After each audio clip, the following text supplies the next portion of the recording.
Assalamualaikum warahmatullahi wabarakatuh. Pada kesempatan kali ini saya akan bicara mengenai nomor 24 yang belum sempat terjawab ya, mengenai keterampilan NGAUK abad 21. Keterampilan NGAUK abad 21 ini sebenarnya bercabang menjadi 4 keterampilan. Keterampilannya yang pertama itu disebut digital literasi atau era literasi digital. Literasi atau era literasi digital nama lainnya. Kemudian yang kedua ini adalah inventive thinking. Inventive atau yang sama dengan ini, inventive thinking, atau dalam bahasa Indonesianya itu berpikir inventif. Kemudian yang ketiga itu adalah effective communication.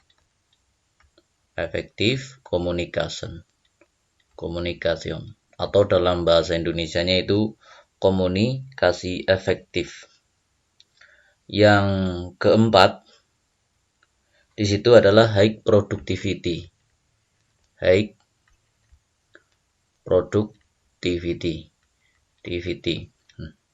Nah, kemudian kita akan menjabarkan yang mana bentuk contoh digital literasi, yaitu kemampuan anak untuk mengambil berbagai materi berasal dari internet, berarti dari literasi ilmiah, matematika, teknologi, budaya, sadaran global. Ini masuk yang ini. Nah, ini masuk digital literasi atau era literasi digital. Jadi anak mampu mempunyai kesadaran global karena mendapatkan informasi dari digital. Era berpikir inventif, ini yang ini. Era berpikir inventif. Jadi yang B, era berpikir inventif, secara terjemahan contohnya siswa prakteknya ya, maksudnya prakteknya siswa memiliki semangat yang kuat untuk mengikuti perkembangan teknologi ini. Jadi yang dimaksud berpikir inventif, siswa itu antusias untuk mengikuti perkembangan teknologi. Di sini ada beberapa hal sifatnya, berarti karena antusias, berarti ada sifat antusias, ada sifat kreatif ya. Kreatif, dia selalu membuat ide-ide baru. Kemudian dia juga bisa berpikir tingkat tinggi atau hot. Dia bisa berpikir tingkat tinggi atau hot dengan alasan yang masuk akal gitu. Jadi berpikir inventif itu cirinya siswanya memiliki rasa ingin tahu yang tinggi, dia kreatif, kemudian mampu berpikir tingkat tinggi untuk mengkritik atau membuat inovasi baru dengan alasan yang rasional atau masuk akal. Jadi untuk inventive thinking contohnya adalah yang B. Lalu yang C ini masuk kepada bagian komunikasi efektif, yaitu effective communication. Saya tulis effective communication. Dalam effective communication atau effective communication, siswa diharapkan punya kompetensi tanggung jawab,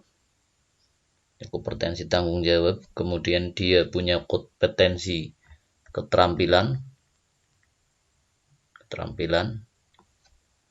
dia punya kompetensi sosial,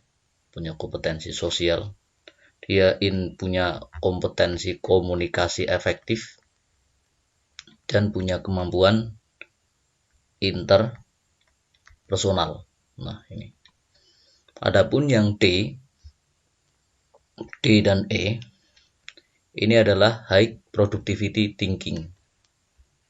High productivity thinking. Jadi kemampuan atau keterampilan untuk produktivitas tingkat tinggi. Produktivitas tingkat tinggi. Nah, produktivitas tingkat tinggi. Dalam produktivitas tingkat tinggi ini ada kemampuan anak menggunakan alat secara efektif. Jadi ini mampu menggunakan alat